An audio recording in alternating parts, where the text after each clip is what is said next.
Hey guys, here I am for a special YouTube edition of The Commercial Break. Without Krissy. Krissy is on her way to Menfo, where we're going to be appearing this weekend. That's October 1st through the 3rd, which is probably already past when this video comes out. But who cares? I'm letting you know we're going to be at Menfo. Anyway, let me tell you a little story about The Commercial Break. A long and winding, twisty, turny story about The Commercial Break.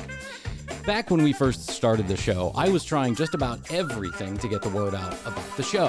One of the ways that podcasters get themselves out there and noticed is by agreeing to do what's called a cross promotion. It's probably exactly what it sounds like. I find a show that I like and I call up the host or the creator and I say, hey, if you talk about my show on your podcast, I'll talk about your podcast on my podcast. It's just a cheap and easy way to basically share in the love. A rising tide floats all boats, so to speak. We have done very few of these. We've done like maybe 3 of them, mainly because we haven't found too many podcasts that we think would be a good fit for The Commercial Break, or, you know, we just never got a hold of those particular hosts. It was something we tried early and we haven't done very much of since. One of the people that I contacted about a cross promotion was from a podcast named Steve and Kyle. I reached out to Steve via his Instagram. He then spent an entire episode talking about how he thought I was a bot.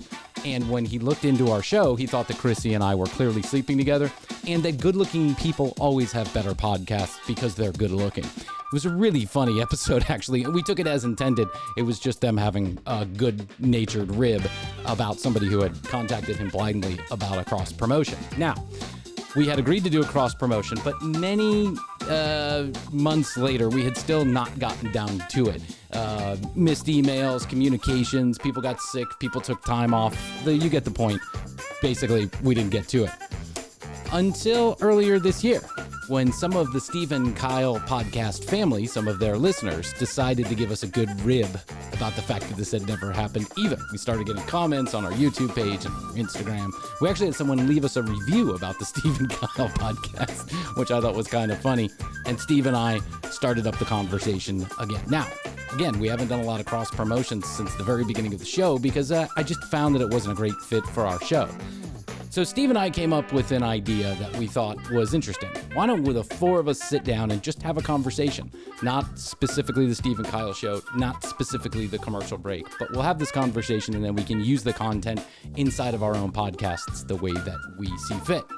We thought that was interesting, and this is the result of that conversation. A 4-way conversation between Steve and Kyle and Bryan and Krissy from The Commercial Break. That's me, I'm Bryan Green. Just in case you were wondering. And so we had this conversation, and I'd like to now present it to you on the YouTube first before I do it, the audio version, because I think the visuals are interesting, actually. And so don't be startled. We jump right into the conversation as 4 friends would if they got together at a bar. We just start shooting the shit. And so that's where I pick up, right at the beginning when we start shooting the shit. So now, without further ado, I present my conversation with Steve and Kyle and Krissy, the 4 of us, talking about a wide range of subjects. Best to you out there in the podcast universe. Here's the one thing that I've learned about podcasting that I think is interesting. So, unbelievably, sometimes people hire me to help them grow their podcast. Look at you. And there's a guy that I work with. I won't mention his name because, I'll just assume we're starting and we're talking to each other. I won't mention his name here on air, but he has about 6.5 million people on his collective social media. So he's an extraordinarily popular character on social media, but he can't get 3,000 of those people to listen to his podcast. Really? And what I've learned about podcasting, maybe media in general, I don't know. Podcasting is the only thing I've ever done in media, but maybe in media, is it doesn't always translate. You can have hundreds of thousands of people listening to your podcast and have literally 300 Instagram followers, or vice versa. Mm-hmm. You can have millions and millions of Instagram and Facebook followers and can't get a tenth of them to listen on a podcast, which just to me seems insane. You would think that if you were, you would think there would be some parity there. Like you would be able to take some of those people over into the next thing that you do. You would think. I think it's, that's why I think it's really impressive when some of these media moguls, they make albums and movies and I'm like, wow, they're really doing it all very well. And we can't even get podcasting correct. Well, we're no Paul Simon. That's true. Speak for yourself. I was in a band called 33P. That's right. Like just the differences between Facebook and Twitter. It's like those are two completely different user bases, you know? Yeah. Yes. Yeah. Facebook is a cesspool. And Instagram too. Facebook is a cesspool, and Twitter is the cesspool of which Facebook then drains into. Yeah. So, Facebook is for old people, really old people now. Yeah. Old people who just seem to be That's what the angry young about people everything. say. That's what the young people say. Yeah. I mean, you I just immediately date yourself when you say, when I joined Facebook, you had to have a college email. Because Yeah. that true. is the most foreign concept in social media. Wait, they were limiting the people that could be on there? Oh, yeah, yeah. you wouldn't believe it. Yeah. This was no MySpace or Foursquare. honey. Yeah, right? MySpace. You had to what? What were you doing? I said you had to be in college to get on Facebook. What's that? Were you guys on College? Friendster at all? Were we on Friendster? I did not do Friendster. I did might have been on MySpace. Friendster. Yeah, I had a might have been on Friendster. Yeah, I had a Friendster for probably a year or so. But by the time I joined, like I was late to the game on Friendster. By the time I joined Friendster, it was like, oh, Friendster. Everyone's on MySpace now. Yeah. Everyone's on MySpace. I'm putting you in my top 10. Remember you had the top 10? That was the golden age. If you look at Facebook, your mom wasn't on there. Your crazy uncle sharing memes that are now being that's fact checked true. weren't there. Yeah. It was like 19-year-olds saying, hey, where's the party at? And Yeah. getting like legitimate replies. You didn't have to worry about walking into the depths of hell in terms of information. Very true. That's right.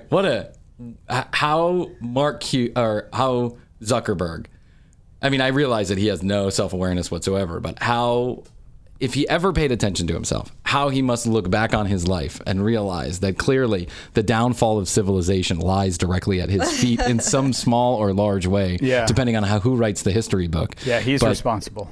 Yeah, I agree. I mean, I don't know. I don't know if he's like consciously making these decisions, most of them, but clearly Facebook has just fucked up society in a way that's irreversible at this point. You know who gets out of this unscathed?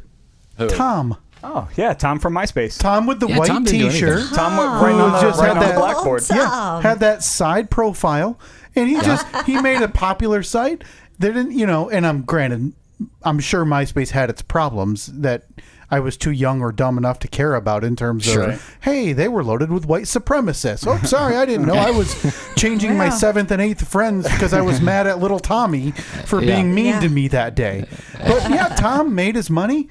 He got out. I have no idea what Tom from MySpace is doing. Oh, dude. Tom from MySpace he's like an Instagram influencer now. He's an Instagram superstar because he sold MySpace for, I think it was something like $2 billion or something. A lot of money. To Time Warner, who then sold it like 5 years later for about $88 or something. But if you follow Tom on Instagram, all he does is travel the world with the most beautiful people, going to the most beautiful places, posting the most beautiful photos. Good for Tom. Best to Tom. Best to Tom. Yeah. I feel like if Zuckerberg had taken the same road and sold to whatever, Twitter or whatever, whoever was offering to buy him at that point, Google, I feel like if he had just taken the money and headed for the hills, that we'd be in a much better situation because Tom really didn't fuck shit up on the way out the door. No. You're right. There were probably white supremacists on MySpace, just like there are on Facebook, but you didn't, I feel like the white you're in your own little supremacists, world. they really didn't feel I don't know, they didn't feel so entitled to show them faces out in the public back then. Now Facebook just makes it all normalized. Facebook's like, come on in. Yeah. Fuck black people. Don't worry about it. You go. Water's warm over here. It's just, because I mean, my crazy uncle thinks the same thing. Yeah. I just wish things were different. But we're never going to put that cat back in the bag. It's the never, genie's out of the never, bottle on ever that. going to Social happen. media will only get worse. And good, like you said, good thing for Tom because you got Zuckerberg getting a fresh, bang trim to go in front of Congress. You've got Jack He's got a bowl Dorsey. cut. You've got Jack Dorsey threading his beard to go in front of Congress. And Tom's on a yacht in the Caribbean. Yeah, Tom's in Tahiti. Like, it's great to be me. I wish we had some adults in charge of these websites because then I believe that they would understand.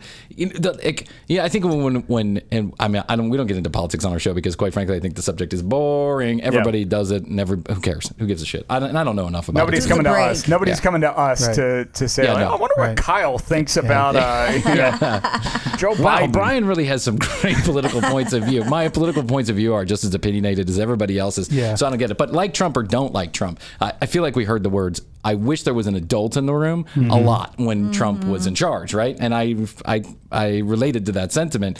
I feel like with social media, I wish there were adults in the room. Like, where are the adults in the room? Everyone just kind of, hey, sell your information out the back door to some shady Chinese company. No problem. We got that covered. We'll do that. Zero ramifications too. And the fact that everybody looks at these, what 10 years ago would be the biggest story ever. Like the story that would be top news for 3 weeks, and now people read it and they're just like, meh. Oh well. Yeah, So you're all desensitized. of my identity was sold to whoever because Facebook left some loophole back door open, and now I'm just like, meh. I know it's going to happen. My identity is going to get stolen, and I'm going to get racked up with $3.5 million of credit card debt. But I'm just like, what am I going to do about it? What am I going to do? I'm just yet another plebe that's going to, it's happening too. I'm in the cog. I'm a cog in the wheel. Nothing's ever going to change. Yeah. I can't, whatever. We're all just sheeple, just following along with Mark Zuckerberg and Jack Dorsey's whims. Are there podcaster MySpace Toms? Like, who was in early enough? Cash Adam their Curry. chips. Adam Curry. Adam Curry was in, and then he got out. There are many podcasters. So I know, we've been entangling ourselves in the podcast industry, like the business side of podcasts a little bit for the last year or so. And I know plenty of people who have sold podcasts. I know a guy who sold a meditation podcast for close to $1 million. I just can't think of anything. And then he started worse. another meditation the guy who bought the original meditation podcast didn't think to put a no compete clause in there because I know. Focus on your anus. From your anus to your from your iris to your anus. So he sold it and just said it. Here you go. Like gave it away, essentially. He didn't have to do anything. He didn't have to still host it or produce it or anything. No. I think the one thing that is interesting about another thing that's interesting about the podcast universe, there are many podcasters who sell their traffic. That's what they do. They grow their podcast and then they hand it to the next guy, and the next guy takes over. Next guy or girl, they take over, and they essentially do the same show in front of the same audience. And that happens more than you think, and it's happening more often than we think. We actually know a couple people who have bought podcast RSS feeds. So they buy the 35,000 people a month. They essentially just step in their shoes. And 9 times out of 10, the old podcaster does not go with them. They just sell the traffic. Meditation one is pretty that's pretty easy, right? Yeah, but the guy went and he did another one, and now that one is bigger than the original one, and he is looking to sell that one on the open market for $3 million. You should go back to the first guy he sold it for and sell it to him again. Yeah. Well, I think the first guy's not doing too bad for himself either. He's got, he's got advertisements. I don't know how a meditation podcast works with advertisements, but he's actually and he's also got gated content. So they're selling both of those things. Mm-hmm. And so I think the first guy's pretty happy with the deal he made. I think he's making well over $1 million on this podcast. Yeah, I'm sure he's happy with it. I would imagine he would be. By the way, let's take time out for an ad. Hi, it's Steve and Kyle here. If you'd like to purchase our RSS feeds for the low price of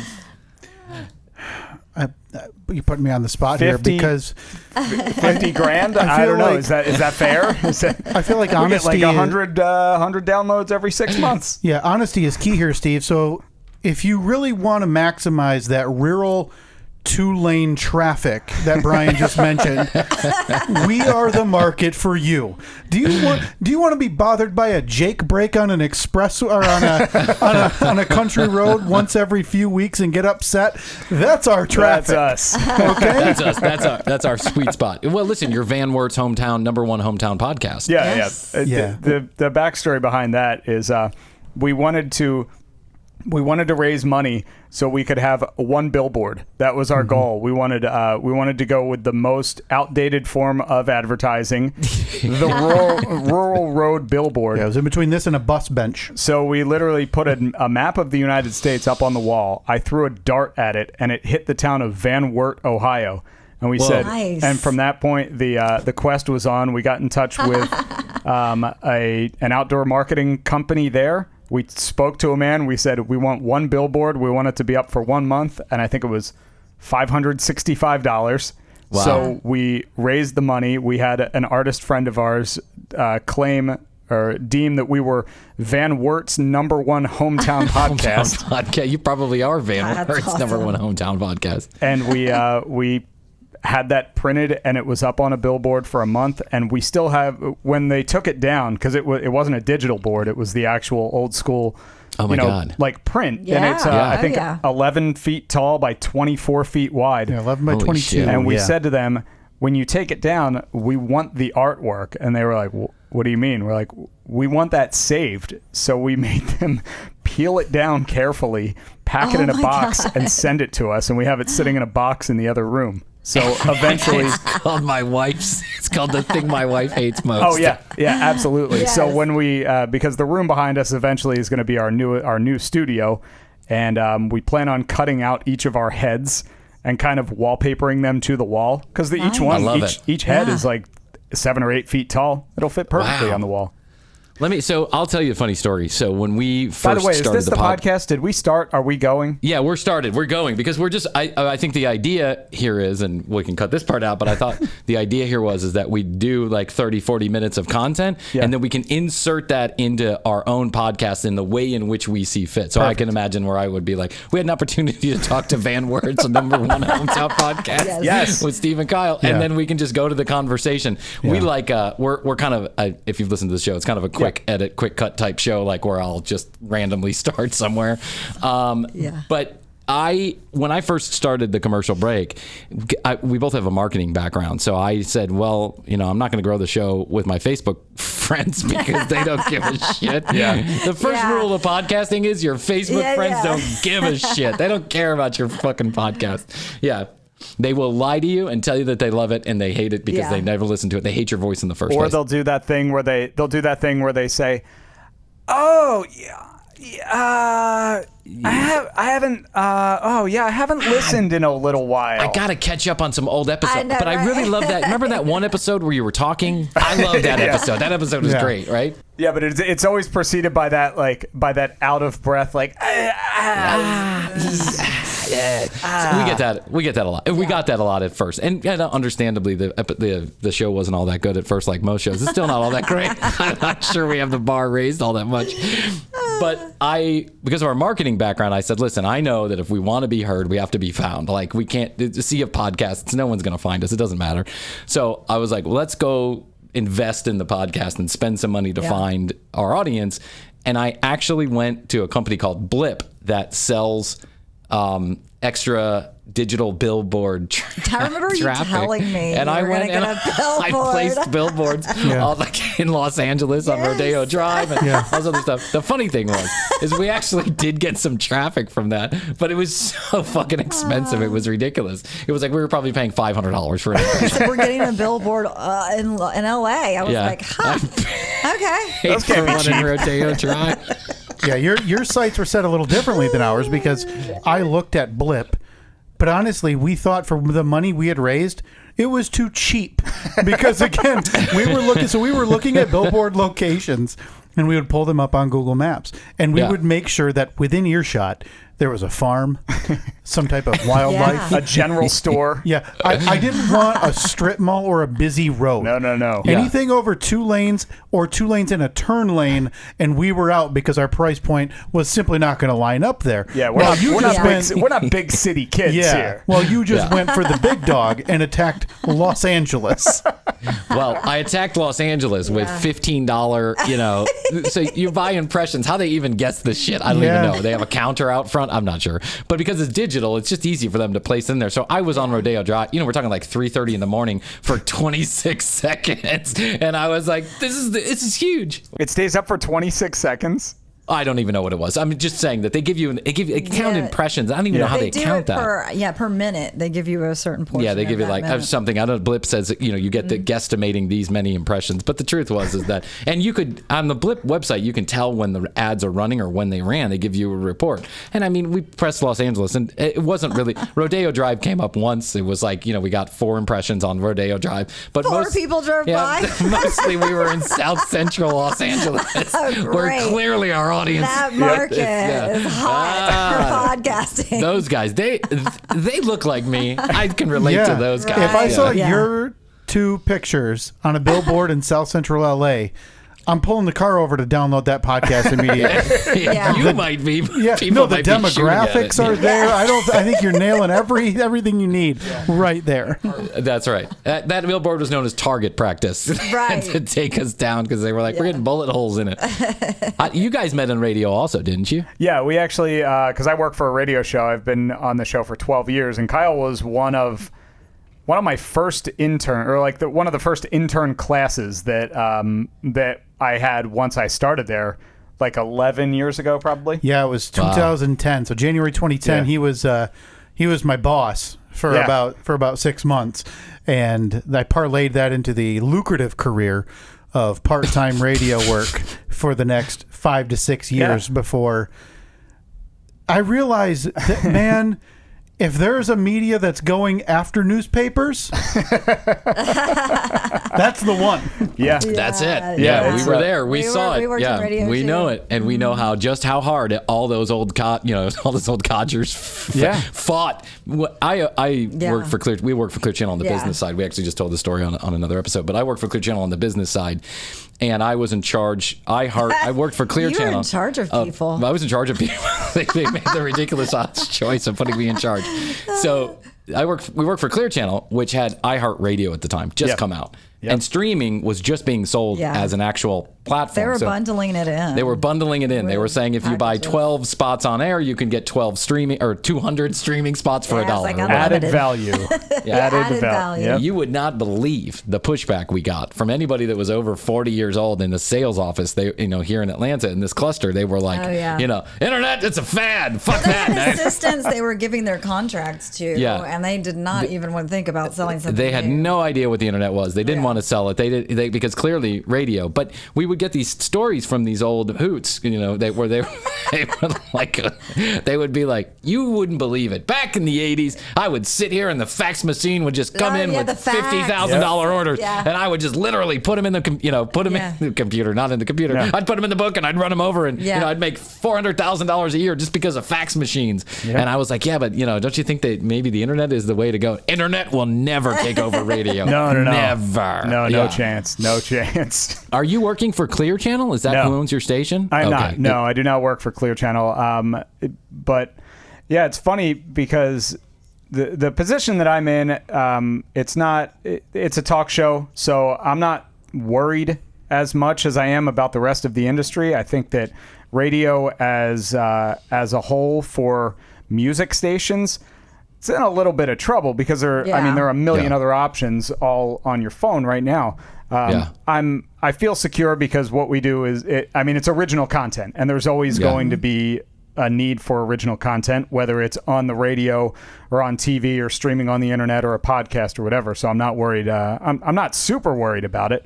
I just needed to hold on for like another 15 to 17 years or so. If I can get to 55, if I can make it to 55, I'd be thrilled. But going back to how Kyle and I met, we laugh because every year because obviously he started as an intern, we became friends, Facebook friends, and so every year it's on the anniversary. You know how you got the memories on Facebook? Oh yeah. Yeah. So it pops up every year where it's Kyle's like wet behind the ears, bright-eyed and bushy-tailed post that he posted the night before he started with the interning, and he said, "Well, everybody, tomorrow it's my first day as an intern. I want everybody to tune in and listen. Maybe I'll get to talk on the radio." And every year we look back at that and we think, young Kyle. My misspent youth. Right. if I could just jump in my DeLorean, head back in time, and shake you a little bit. I think, be an electrician, Kyle. Go to trade school, you idiot. We all felt the same way. Right. It was exciting that the only reason why I got a job in radio is because I figured if I had no previous radio experience, Atlanta is the number 11 market in the country. You don't just walk on and get on the radio in the number 11. There are people that have been working all their life to get to the number 27 market. All just a show on there. So I knew I was under no delusion, but I figured if I could get inside the building, and be close to the studios, maybe there was a small possibility that someone would take a chance on me and let me in the studio at some point. And that happened at one point. And I did overnights on a classic country station. Oh, nice. The legend. A small stick station, 96.7, the legend. Legend. And I called it. I think like a huge cowboy hat was the logo. It was, and my show is called Late Night on the Legend. Yeah, just like Arby's. That's everybody's goal. Everyone wants to be late nights on 96.7 The Legend, South Atlanta's favorite classic country station. We did reaching over 7,000 people, the local South Atlanta market. We did like a fake Olympics because that was when the other Olympics were going on, Beijing. Yeah, I was explaining earlier that when I begged the regional programming director to let me on, and for months he was like, "There's no way you work in the business office. If anybody ever found out, I'd be fucked. Like, I just can't even take the chance." And then finally, after I lubed him up a little bit, he was bothered by me. He was like, "Okay, listen, we have this small stick station down in South Atlanta. This really crappy it doesn't station. it doesn't even reach the radio station. Like, we can't even tune it in here, right?" So that's right. It was in another part of town. We couldn't even tune it in. It was on somebody's house. It was a stick on somebody's house. So he says, "Hey, listen, go in, do 2 to 5 in the morning." Do ins and outs, and then just, knock yourself out, kid. But if I hear one fucking word about this station or you on it, you're done. I'm pulling you off. And so I walk in to the larger stick station, the 94.9 The Bull, the big, 40,000 watt bad boy, The Bull. It's a big, huge country station in Atlanta. And one of the afternoon jocks is teaching me how to work the station. And he goes, because they shared the actual studio, and he says, "There's one rule, and one rule only. 3 minutes. Only 3 minutes of talk for the hour. I don't care where you put it. I don't care how you do it. Yeah. It's 3 minutes. 3 minutes." But did they tell you, because what they would normally do is they lube you up a bit by saying, "Look, we hired you because of your personality, and we love the way you talk, and we love your opinions, and we want to hear what you have to say, but do not talk for more than 12 seconds at a time." That's right. No, they never lubed me up about anything. They were like, Bryan "Shut up." lubed them up. I lubed them up. Yeah. And so he said, "Please get up here." So he's like, 3 minutes. So then, he lets me loose on the microphone, and I had a knack for it. Whatever. I was talking in between songs. Here's Dolly Parton. Yeah, you were really maximizing those 12 seconds into Garth Brooks' Thunder Rolls that you caught the attention.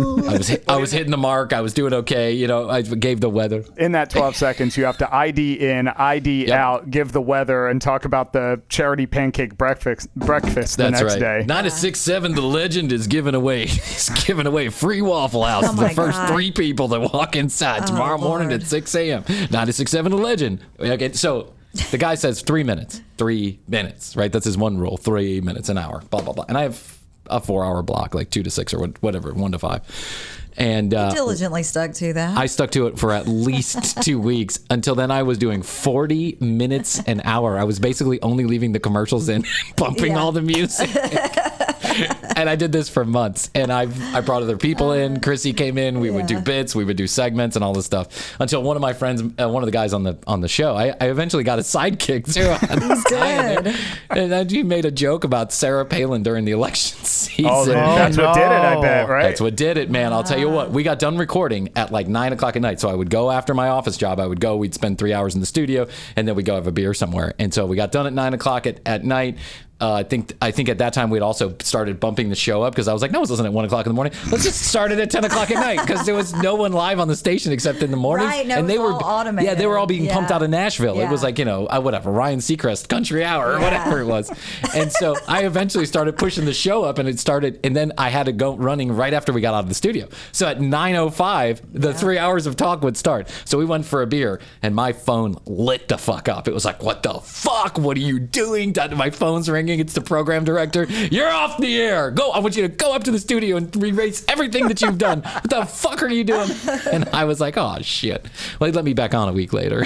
I continued to do the same shit. I didn't give a fuck. That's an absolutely amazing story. One, because the fact that they let you on the air is amazing.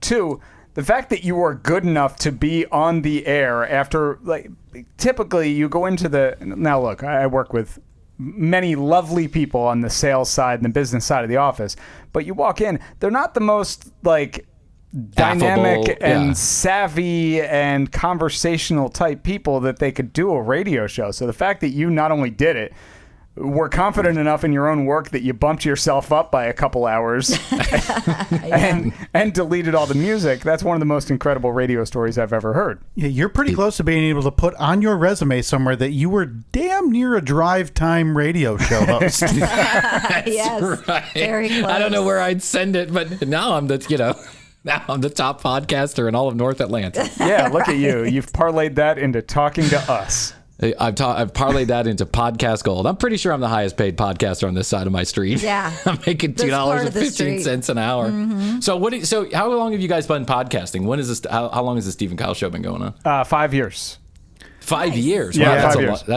lot. That's grandpa age in Well, podcasting and years. It's funny because we joke about it, but I look back when I was an intern in 2010, I did 2 podcasts while I was interning there because I just wanted an outlet to talk. I talked too much. I thought, hey, you're super funny. I'm not. I thought I need to get these thoughts out there. So I recruited a couple of other interns. So yeah, I was in this in 2010, not thinking anything of it. And then, stopped because we're 3 interns. We all go our separate ways, whatever. Until 2016, we decided to start it up again. So that was right around the time where we thought, couple middle-aged white guys. That's what podcasting needs. That's what podcasting needs. What was missing. Yeah, that's what was missing. Yeah, nobody has an outlet. Like, people our age and our demographic, there's just no outlet. Yeah, it's no outlet for a affluent white man to get his thoughts out there in the world. So that's why I started my podcast. Yes. I don't want to throw around the word, too heavily, but a bit of oppression, I think, is the best way to put it. I feel that I was. So I think it was one of you guys that said one of my favorite lines I've ever heard on a podcast, and I'm pretty sure I'm quoting one of you guys. Oh, I hope so. When if you not, we're said going to that take credit podcasting is either 2 white girls talking about murder or 2 white guys trying to be funny. And was it one of you guys that said that one of your That episodes? sounds like a you line. That rings a bell, yeah, because I've had a recent, I've had a real recent spat with true crime and murder podcasts that I still find myself listening to them, but I find myself progressively more aggravated every one I listen to. Yeah. And I just can't get over it. They're all carbon copies of each other. Absolutely. Is really what they are. Absolutely. They're all the same. It's somebody pulls up a Wikipedia of the Henderson murders from 1977 or whatever, and they just read it word for word, and they say, and then they went to the house to question the main suspect. Yeah. And Can you imagine? You hear the sound of car brakes squeaking, and then a car door opening and closing, and then the footsteps crunching in the leaves, and then you hear. We'd like to talk to you about what happened here in the 70s. Yeah. We'd like to talk to you about your murdered mother. Yeah, it's insane, and it's just become this spat of, oh, well, hey, those 2 women, and I'm not going to name their podcast because they're gigantically successful, and they're both comedians, so they do humor for their job, and they're doing this on the side. Well, now every pair of white girlfriends are like, well, we're just as funny as them. We should do the same thing, but we'll drink wine while we do it. Yeah. That's not a unique take. Yeah, I stopped listening to at some point, same reason. At some point, originality. Listen, that's just the way I think the media is in general. It's impressions upon impressions upon impressions. Everyone's building off of somebody else's work, and only occasionally does something truly original come out that then everyone else goes and chases and follows. And podcasting is very much the same way. And let's face it, there's a ton of podcasts out there, but very few of them I would certainly not financially successful, but would consider successful. I think if you can make it a long time, like you guys have 5 years, right? If you can make it a long time, or if you can even make a little bit of money, then you should consider yourself a rousing success or if you have, traffic that you find that makes your ego feel good, right? Because that's the only reason why you should look at the downloads. It's if it makes you strokes your ego.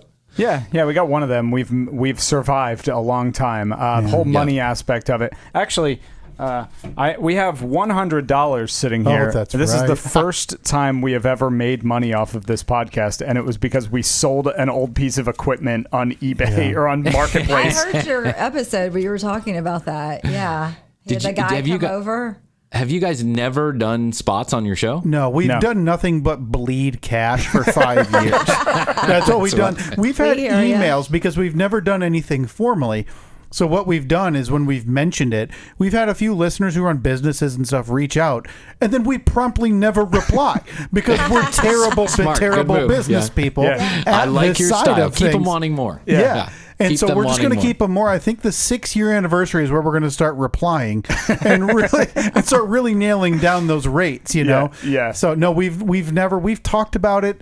We're really adverse, and I think Steve puts it the proper way, is the second it feels like a job and it doesn't become fun, we're pulling the ripcord on this. Yeah. So we've only been doing this, and we've long joked with our listeners too. We're not doing a long, drawn-out retirement tour. If this thing were to come to an end because of a move or a job change or whatever, it would literally just end with us saying in the last few minutes, thanks for listening. We won't talk to you again. Yeah. And that's the music bet. And then the Facebook gets deleted, the Instagram is deleted, Twitter is deleted, the RSS feed is pulled down, and we vanish from the internet. Yeah. Like you've You never guys heard are of just us. gone. You're going to become the next thing that two white girls get drunk and talk about. Stephen Right. Kyle. Knock, knock, Whatever knock, knock, knock. We want to talk to you about Stephen Kyle. I want to talk about the Lyle and Kyle show. It's Stephen Kyle, you asshole. Okay, whatever. I got a new podcast. It's called Where in the World Are Lyle and Kyle? I want to Get talk off my land! I want to talk to you about your early incarnation because you mentioned that you thought you know, when you look back at your early episodes, you think, hey, this probably wasn't very good. And No. we purposely avoid even thinking about our early episodes for that very Yeah. reason. Yeah. But we very briefly toyed with the idea of naming our podcast tongue in cheek, Living in Style with Steve and Kyle. Nice. And we even had some, because we have some listeners who are very talented. And you guys, I'm sure, have run into this, where you end up having listeners who are very good at art, at photography, Yeah. at Yes. whatever. And we had somebody who deals with music and a couple people who still deal with music.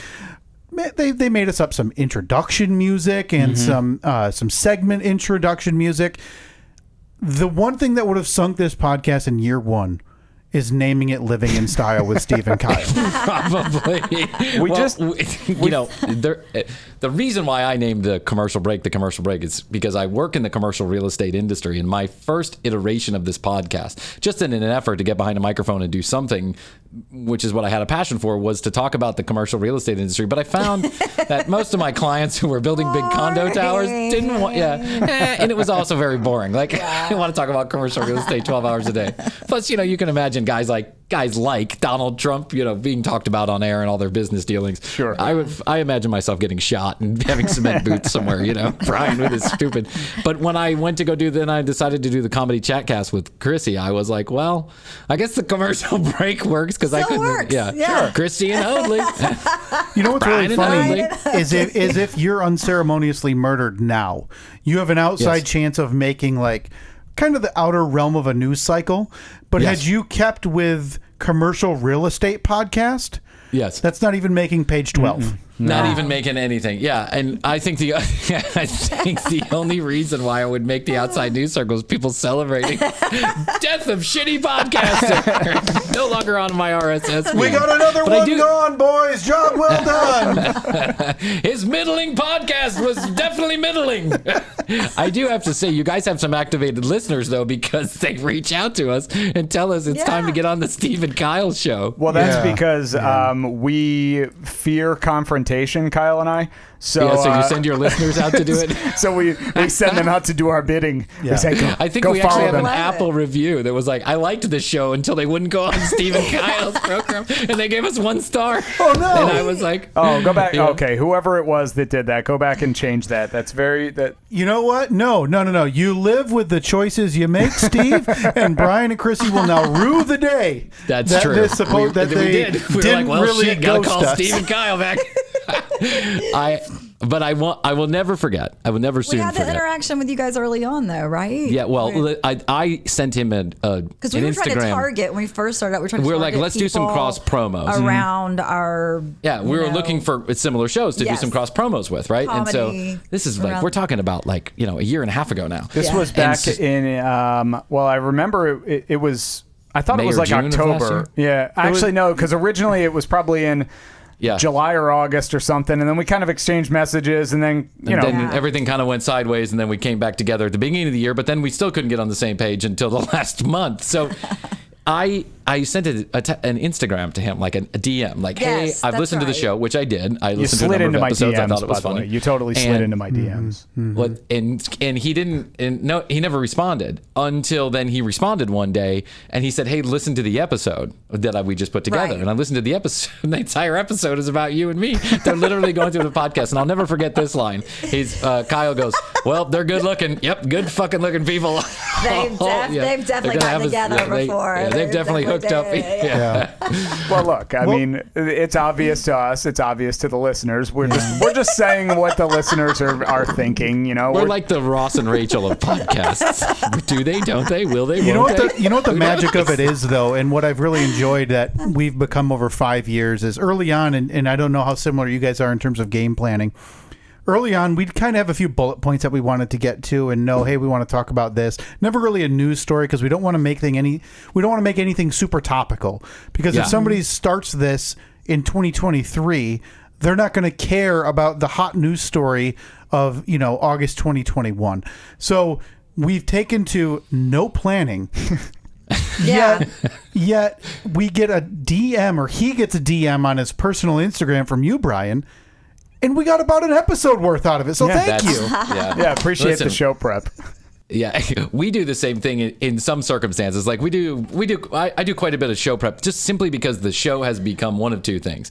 Either it's Krissy and Bryan talking about something interesting to them, either life topic, something event we've gone to, Mark Cuban's dinner, whatever. Or number two, I find oddities out there on the internet and I play those. Yeah, and I play those clips. Or we'll do games. Yeah, too. we'll do games too, which end up there. So listen, I got a few more minutes, but I wanted to ask you a question. So in all the years of your podcasting, do you, and so you're not making money except for the $100 you made on the thing. Do you guys still On the selling of equipment? the selling of equipment? If you don't mind, I'm just going to count this just a minute. Yeah, feel free. Just If to you go want to count it through. twice Thank and make it you, look Bryan. like You can $200, just continue talking. He'll be here a minute. Do you guys still do you get a lot of engagement from your listeners? Do you get a lot of people that reach out to you and talk to you about Decent the amount, show? yeah. Yeah, we do okay. Yeah. I mean, we don't Yeah, have we don't have massive social media followings by any Neither do we. means. Right. But yeah, I mean, we do. It's something that we kind of stumbled into in the last year or so. It's we typically record on a Saturday or a Sunday morning, and our episodes go live on Tuesday morning. So inevitably, at least 5 times an episode, we get into some debate about something, and we say, put it on the polls, and we type up a poll on Facebook and Twitter. And unless you're in the room with us when we're recording, it is 100% out of context. There's no way that you could possibly understand it.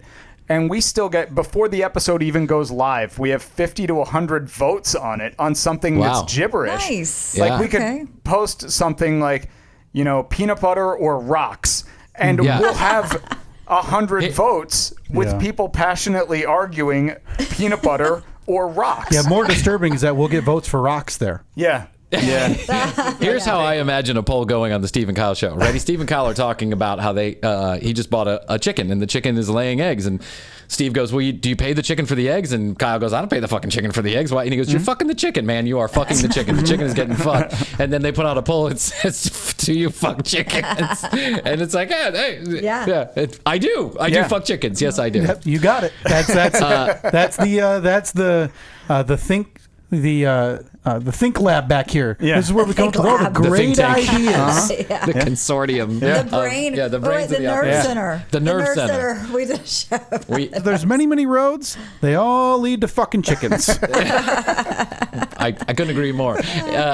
So the other thing that I wanted to say is that do you guys still really enjoy getting in a room together and doing the show Do you guys do it every week? Do you record every single every week? week we've missed. The only time we missed an episode since episode 6, we ran consecutively until I had my heart surgery in November, where we missed a month. So that was 250 episodes we did in a row without missing one. Wow. And I got to tell you, I wouldn't. If it wasn't for him, I wouldn't have missed those 4 weeks. I'd have been here if I had a different co-host. Yeah. It's just, What you know, happened to your heart? Now I got to follow the follow-up question. He What fell happened and to got a your heart? boo-boo. it is it's a long-winded story. I ended up having to have open heart surgery at the age of 33 last November. Wow. That's why we ended up having to cancel with you guys on somewhat short notice, because it all came about within about 2 weeks, where I was diagnosed and then under the knife and in the hospital for almost 2 weeks. So that's the only reason we've had a delay is because of that. So We can excuse that. We can excuse that. No, Right, you but heart can't. surgery is Don't one of those be things. polite, We're Krissy. Don't empathetic. be polite. But no, If it had I would say after 5 years, I would argue we're still having as much fun, if not more, than the Yeah. first time we sat in a room together Yeah. and recorded a podcast. Because if we weren't sitting in front of a microphone, we would just be sitting at a bar the or a same with restaurant. us. Yeah, just BSing. So we may as well stick a microphone in front of us and record it. It may not Yeah. be the most entertaining thing, but I mean, I still enjoy it. I still enjoy it Yeah. every week. And that's going back to what Kyle was saying earlier, is like once this starts feeling like a job, like I already have a job that I work hard at, and I don't want to feel stressed about anything. So once I start feeling stressed about this, pulling the plug, I'm out of here. Yeah. Well, this has been interesting, sharing some content and some time at a long-awaited meeting between the commercial break and Steve and Kyle. You can now stand down your listeners. SteveandKyle.com is where you can find them. TCBpodcast.com is where you can find us. And I think we should do this again. I actually wish I had scheduled in more time, because I feel like we could probably do an hour or more. Because you guys, we essentially at the end of the day, we're doing almost the exact same thing, right? We're having shows about nothing. Whatever comes out of our heads, all of a sudden we just put it on celluloid and there it goes out to the world. I do find you guys funny. I do listen to your podcast. Thank you very much. We do the same thing. It's one of the first podcasts when I started podcasting that I picked up on, that I was like, oh, those guys are kind of like us. Like they're doing a similar type podcast and they're funny. It was finally you that made us get new artwork. I've been listen. Full disclosure. I've been embarrassed by our work since day one. I mean, I hated it. It was Steve took 2 photos of us individually, and he claims spent hours on an iPhone 6 at that point, using cartoonizing these photographs. And then 2 years later, phones literally have a cartoon filter that would have done that in a fraction of a second. Fraction of a second. Swipe. Yeah. Oh, there we go. Done. So when all of this started coming down the pipe, where we were going to talk to you guys and we're looking at your social media and your website, I'm like, God, ours looks like such shit. This awesome logo. They've been around for like a week. What the hell? Yeah, I know. It's vintage. Well, you can thank my wife for that. She is much younger than I am. Pat myself on the back. And she is, and that's the least interesting thing about her. She is wonderful at all our social media and design. She does all that stuff, all our Instagram, and she's done a good job. Listen, we had 100 Instagram followers in March, and now we have 800, which is nothing, but it's still better. Better than what we had. That's a heck of a really growth paying rate, attention though. to it. Astrid said, you got to get on social media. Yeah. So Awesome. can we do this again? Absolutely. We should check in maybe like once a quarter. We should make it a plan to get on and just do some content together that we can both share on our own episodes. That would be great. And then once our listener forces have combined, we'll do a massive live show for. I'm seeing in my head at least 15 to 20 people showing up for that. Yeah. I'm thinking Van Wert. I we need to go on the road to Van Wert. We'll show you all the sites. Get you a tour of Van Wert. Wouldn't it be incredible if we could at some point go and do a live show from Van Wert and book out 1,000-seat? They probably don't have 1,000-seat venue. Make 1,000-seat venue. Yeah. We'll go do some field somewhere and just stick a table up there, and the 4 of us can go. Van Wert's Van Wert Fest. We got the billboard artwork done. We'll just slap your names and faces on there too, Sweet. and get them to reprint it. And I'll tell you what, you guys can keep that billboard copy because we already got our own. Right. Wow. You're welcome. I'll send you my billboard copy. It's electronic Yeah. format. Rodeo Drive. Steve and Kyle, it's been nice to spend some time with you. I'm glad that we got an opportunity to get together after this 1.5 year long back and forth and all of our miscommunications and communications. And thanks so much, guys. Thanks a bunch. Thank you, guys. So there it is, our conversation with Steve and Kyle from the Steve and Kyle podcast. You can find the Steve and Kyle podcast wherever you listen to your podcast. And I got to tell you, over the year, I actually have listened to a lot of Steve and Kyle, and I like them. I think they're really funny. I think they're different than Krissy and I, but there's some similarities in the show. So if you have an opportunity to run over and listen to Steve and Kyle, I think you're going to enjoy it. I honestly do. Okay, here's what you do. You go to tcbpodcast.com for more information about Krissy and I. Watch all the video, listen to all the audio. Look out for an audio edition of this particular interview coming up in the near future. Until then, I must say best to you out there in the podcast universe. And bye.